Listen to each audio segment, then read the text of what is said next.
Bienvenidos a la conferencia.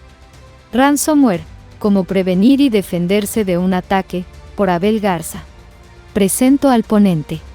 Abel Garza es fundador y CEO de Quanti, ingeniero en electrónica y comunicaciones por la UANL, y egresado del programa AD2 del IPADE. Cuenta con diversos cursos y certificaciones en tecnologías de redes, nube y ciberseguridad, entre ellos, el certificado en Marketing Digital en Kellogg University. Ha cursado programas en el MIT sobre innovación, Design Thinking y ciberseguridad. Desde temprana edad ha mantenido una pasión por la tecnología y el Internet para ayudar a conectar a las personas y las empresas. Bienvenidos. Hola, soy Abel Garza, director general en Quanti. Les agradezco mucho el que me acompañen en esta sesión para el Cybersecure Nation 2022. Durante la charla de hoy vamos a platicar acerca de una de las peores amenazas que existen en el Internet en nuestros días. Sí, me refiero a los ataques de ransomware. Cuando salí de la universidad, hace más de 25 años, ingresé a mi primer trabajo como practicante en un importante corporativo de Monterrey, para brindar soporte técnico a los equipos de cómputo y la red LAN. Recuerdo que había una chica que me llamaba mucho la atención. Era la asistente de un director y no encontraba una manera de acercarme a ella. Una noche, después de que ya se había ido la mayor parte del personal, recuerdo que ingresé a su computadora, modifiqué el script de arranque, quizás lo recuerdes, el autoexec.bat. Recuerdo muy bien que modifiqué unos simples comandos para que al día siguiente, cuando ella llegara por la mañana y encendiera su computadora, lo primero que viera fuera un mensaje de error en el sistema. Esa noche modifiqué unos simples comandos para que al día siguiente, cuando ella encendiera su computadora, le apareciera el mensaje de error en el sistema de que era necesario llamar al soporte técnico. A la mañana siguiente, recuerdo que llegué temprano, con mis mejores ropitas, esperé pacientemente y la línea de soporte sonó. Era la chica, estaba pidiendo soporte. Recuerdo que acudí y mientras solucionaba el problema, durante más de 30 minutos, pude aprovechar para platicar con ella largo y tendido. Al final, resolví su problema y quedé como un héroe. Nos hicimos muy buenos amigos. Lo importante de esta historia es que yo no contaba con conocimientos muy avanzados en informática, ni me consideraba una persona con malicia o que buscara hacer algún daño. Sin embargo, ¿qué sucede cuando una persona con conocimientos avanzados en informática tiene motivaciones criminales? ¿Hasta dónde pueden llegar sus motivaciones? ¿Qué tanto daño puede causarle a una empresa, a una organización o incluso a un país? ¿Qué pasa cuando el lobo hambriento se encuentra en su camino con un indefenso corderito? Estos personajes son considerados cibercriminales y son los responsables de lanzar ciberataques a personas, empresas, instituciones y gobiernos con la finalidad de conseguir un beneficio propio de manera ilegal, sin importar a quién se lleven de encuentro. Pero ¿cuáles son los motivantes de los cibercriminales? Hace 25 o 30 años, uno de los principales motivos era romper el sistema y hacerse famoso. Luego fue dañar, interrumpir o borrar la información de los sistemas, como lo que ocurrió en su momento con los famosos casos de el virus Melissa, Redcode, Slammer, Sasser, entre otros. Hoy en día los hackers ya no buscan protagonismo ni fama. De hecho, se dieron cuenta que entre más sigilosos y menos rastro dejen, mucho mejor para ellos. Hay otros motivantes como el activismo, la desestabilización política o la ciberguerra. Pero sin duda alguna, el principal motivante de estas personas es el dinero. De hecho, la industria del cibercrimen ya mueve mucho más dinero que el narcotráfico. Se ha vuelto tan lucrativa y en muchos casos, desde el anonimato y la comodidad de una computadora al otro lado del mundo, donde sus actos son impunes. Al día de hoy, existen muchas técnicas usadas por los cibercriminales que van desde el phishing, la extorsión, la ingeniería social, etc. Pero sin duda alguna, la más lucrativa y devastadora hoy en día es el ransomware. ¿Pero qué es el ransomware?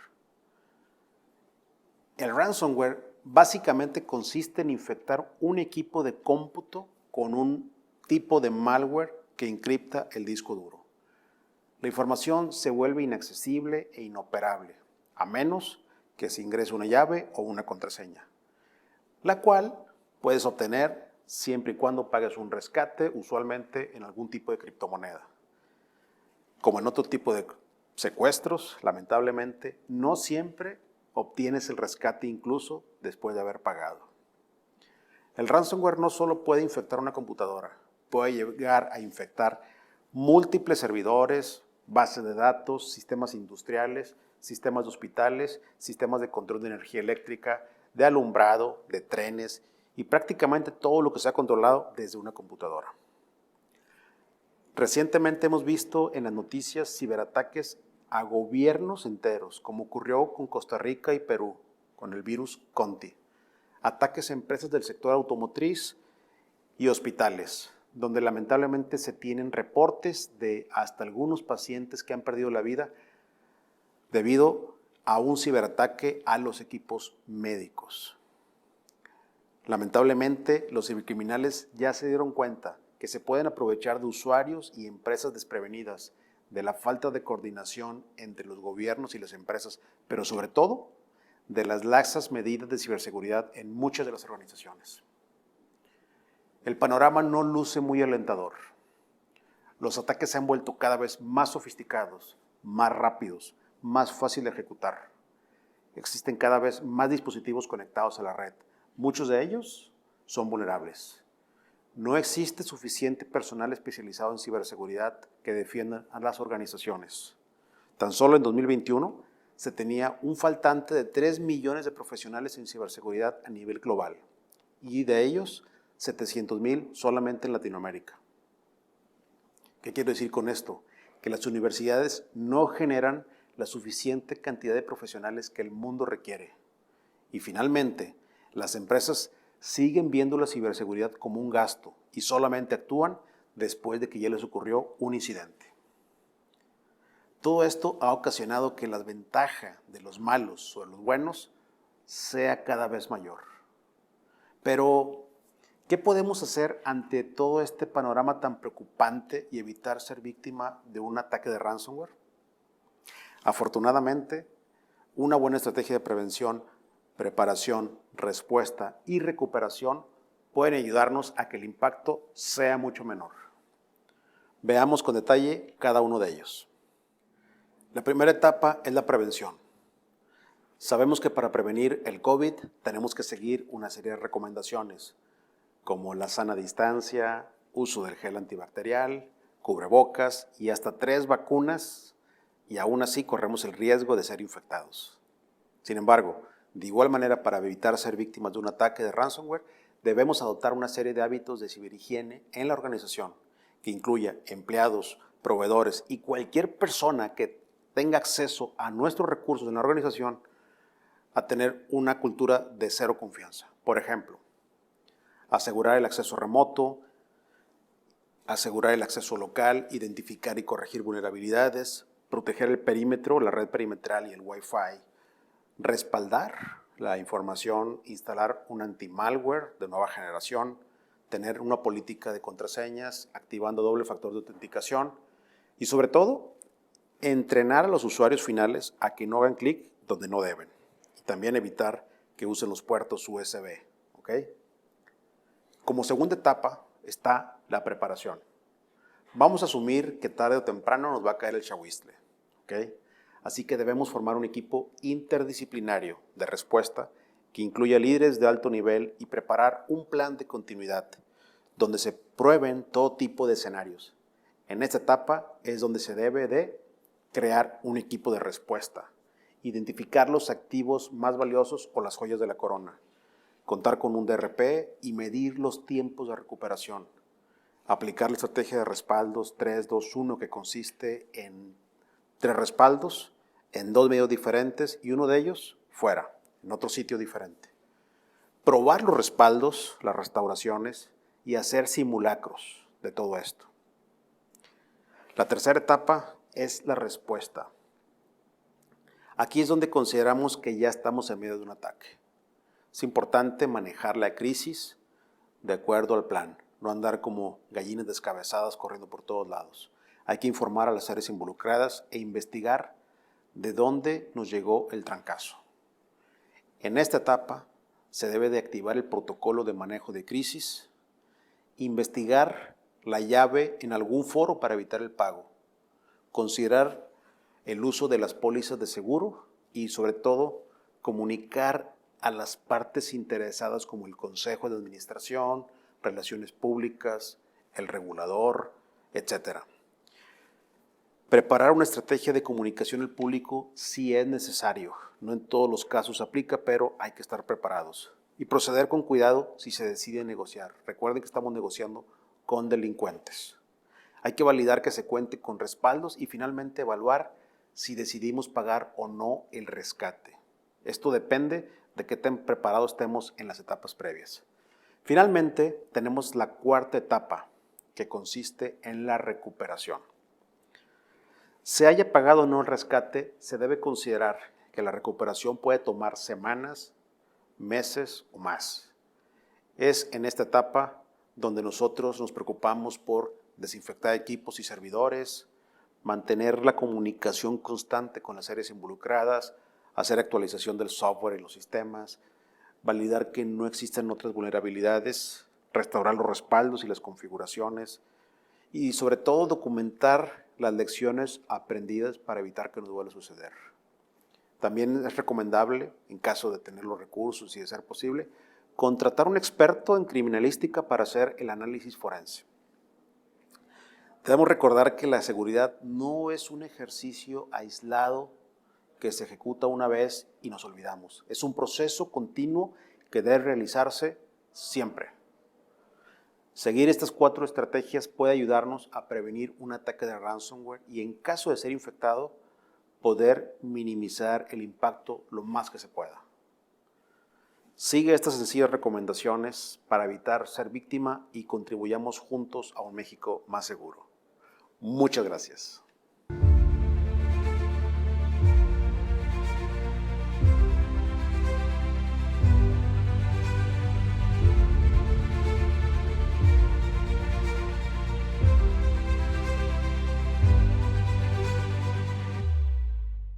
Muchas gracias, Abel, por participar en Cybersecure Nation Conference, escala organizacional, con tu ponencia. Estamos recibiendo ya preguntas de las personas que están aquí viendo en esta conferencia y vamos a ver el chat. La primera pregunta que nos están haciendo llegar es de Alex Aldívar. Nos pregunta, ¿cuál es la mejor recomendación para guardar los respaldos? ¿Me escucho? Creo que sí. Sí, te escuchamos bien, Abel. Perfecto, gracias.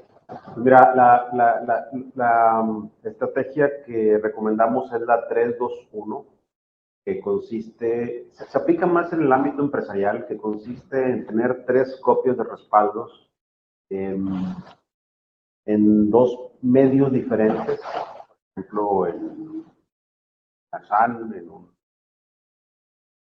USB, en algún disco, y una de ellas que esté en un lugar distinto. ¿Okay? De tal forma que nosotros contamos con cierta redundancia en la información para poder reaccionar rápido ante un incidente. De hecho, yo lo diría que es como que una de las principales estrategias, así como que las más básicas en el tema anti-ransomware, el contar con una buena estrategia de respaldo, ¿no? Y si tú eres un individuo, una persona, una organización, pues también aplica el tenerlo en algún disco duro, obviamente con contraseña de ser posible, el tenerlo en alguna USB, en algún tipo de medio, y usarlo debidamente también con los servicios de nube, como iCloud, etcétera, que también son bastante útiles siempre y cuando tengan contraseña robusta. Muchas gracias, Abel. También tenemos la pregunta de parte de Alberto. nos comenta, ¿cuál es la mejor recomendación para guardar los respaldos? ¿Qué tan recomendable es pagar un rescate? Mira, en este caso estamos negociando con delincuentes, ¿no? Con criminales. Entonces, normalmente nosotros no recomendamos pagar el rescate. Algunas empresas se han visto forzadas a realizarlo cuando no tienen pues una estrategia adecuada de prevención, ¿no? Y una empresa del sector industrial sufre un ciberataque y en el servidor donde se guardaban los procesos o los planos o la información con la que operan las máquinas o lo que fuese, no tiene un respaldo y no tiene cómo reaccionar ante esto, pues obviamente para ellos no les queda otra alternativa más que pagar y ahora sí que persinarse y esperar a que les llegue la llave de desinfección, ¿no? Esto ha pasado en muchos casos y también, como lo decíamos hace unos momentos, en el mundo real ocurre un secuestro y nos piden lana para poder hacer la devolución de la persona o de lo que fuese. No siempre se recibe, se tiene la respuesta adecuada, ¿no? Son personas que no tienen palabra, que no tienen, ahora sí que honorabilidad y por ende puede pasar cualquier cosa. Pero por eso es importante que tengamos una muy buena estrategia de prevención, buenos respaldos y evitar, en la medida de lo posible, hacer los pagos. Muchas gracias, Abel. También tenemos otra pregunta de parte de Zoe. Dice, ¿el guardado en la nube se puede considerar como un respaldo seguro y externo a la organización? Sí, sí, sí, sí. De hecho, tanto en el ámbito empresarial como en el ámbito personal, el uso de la nube es una medida ampliamente aceptada, definitivamente. Sin embargo, no nada más es guardar los archivos o la información o la base de datos en la nube y listo, ¿no? Debe llevar ciertos mecanismos de control, de contraseñas, de seguridad, de permisos. Por ejemplo, si hablamos de un Google Drive, que hoy en día es muy usado, o un OneDrive de Microsoft, hay que vigilar bien toda la parte que corresponde a los settings de privacidad, de los permisos, etcétera. Si es una plataforma empresarial, hablemos, por ejemplo, de un BIM, Acronis o alguna otra de estas empresas, sí se puede también realizar en alguna nube como AWS, etcétera, en espacios que la misma empresa pueda contratar y obviamente recordar que las empresas de servicios de correo o de servicios en la nube no son los responsables de la seguridad de ellos, son responsables de la disponibilidad y comúnmente nosotros como usuarios, como empresas, nos olvidamos de que ellos solamente proveen la disponibilidad y la seguridad es un tema compartido. ¿Okay? Gracias. También tenemos otra pregunta de parte de José Luis Gómez, que dice, ¿es recomendable usar un servidor NAS en vez de una nube pública como Google o OneDrive?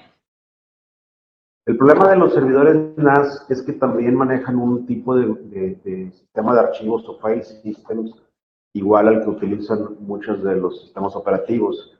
Y si una computadora suele ser infectada con algún tipo de virus o ransomware, y si este se mueve lateralmente y llega a la computadora o a la NAS que tiene los respaldos, al manejar el mismo file system también son altamente infectables, ¿no? Entonces, bajo estos escenarios, recomiendo utilizar algunos tipos de plataformas de almacenamiento específicamente para la parte de anti-ransomware que manejan dos capas, digámoslo así, que la capa de la capa de aterrizaje, que es la landing zone, donde esos archivos que caen ahí de respaldo pues pueden ser en algún momento dado alterados, pueden ser de recuperación rápida en caso de algún desastre.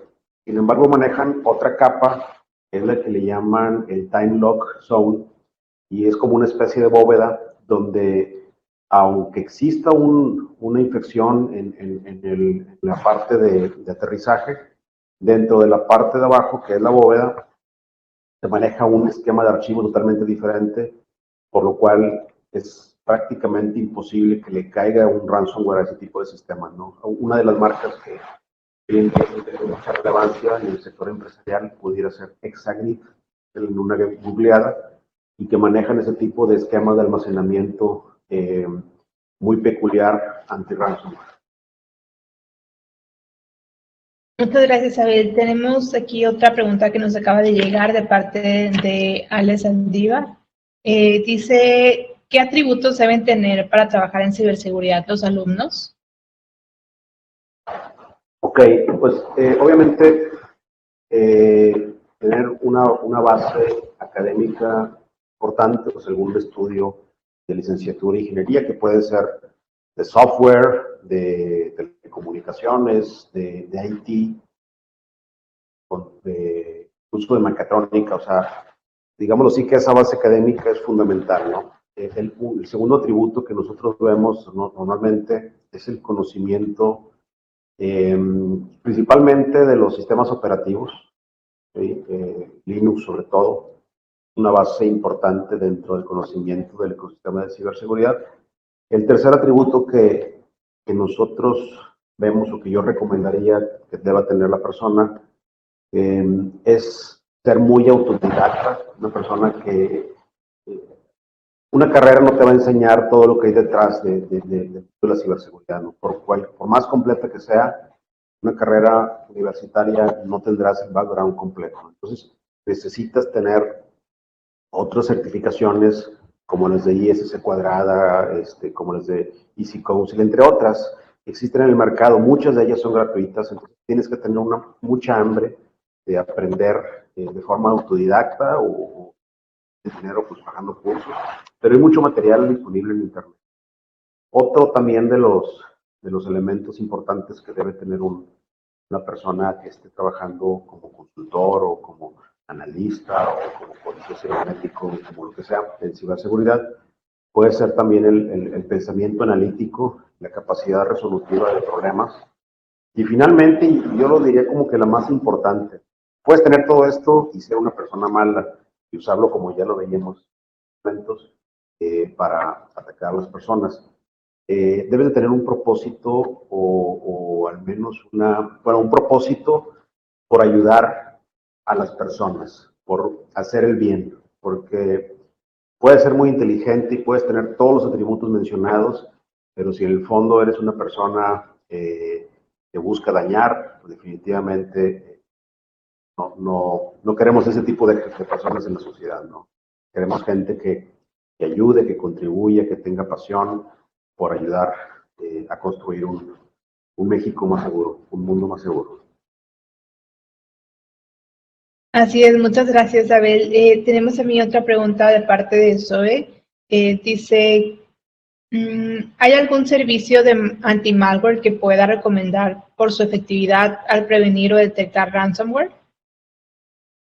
Sí, hay muchas marcas en el mercado. Lo que sí les puedo decir es que también existen, dentro de todo este ecosistema de marcas, hay algunas que puedes tú comprar en Walmart, pero que no sirven. El antivirus tradicional o ese que tú descargas de internet y que te dicen que te ayudan a limpiar tu computadora, lo que están haciendo es estar con tus archivos y analizando otras cosas, ¿no? Y luego anuncios, etc. Hay antivirus muy buenos, te puedo mencionar 4 o 5 marcas, por ejemplo, la líder es CrowdStrike, una marca de antivirus de nueva generación. Está Carbon Black, recientemente fue comprado por VMware. Está McAfee, es una buena marca, siendo una buena marca.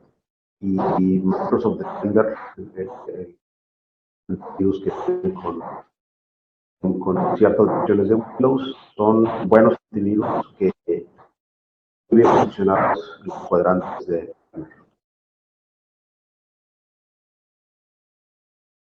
Muchas gracias, Abel. Pues esas son las preguntas y comentarios que tenemos en el chat de parte de los asistentes. Ya no nos ha llegado alguna otra. Pues muchas gracias por participar en Cybersecure Nation Conference, escala organizacional, con tu ponencia y por responder las preguntas de los asistentes. Para terminar esta sesión, nos gustaría si nos puedes compartir tus conclusiones o comentarios finales. Sí, claro que sí, con mucho gusto. Pues es muy importante que de todas las estrategias que vimos hace unos momentos, consideren que la prevención es fundamental. El estar preparados, asumir que tarde que temprano nos puede ocurrir un incidente de ciberseguridad es fundamental. De hecho, prácticamente debemos considerarlo que en cualquier momento nos puede ocurrir, ¿no? Le ha ocurrido a bancos, le ha ocurrido a grandes cadenas internacionales que tienen grandes inversiones en infraestructura tecnológica. Pero si nosotros seguimos dando clic donde no debemos, si seguimos haciendo clic en esas ligas que nos mandan por Facebook Messenger, si conectamos una USB en nuestra computadora sin saber qué es lo que puede tener, pues obviamente estamos poniendo en riesgo la organización. La prevención, la educación son fundamentales en la ciberseguridad como elementos para que en caso de que llegue a ocurrir, el impacto sea mucho menor. Contribuyendo a un México más seguro. Muchas gracias, Abel, por tu tiempo y por tu ponencia. Gracias a ustedes por la oportunidad. Les mando un fuerte abrazo.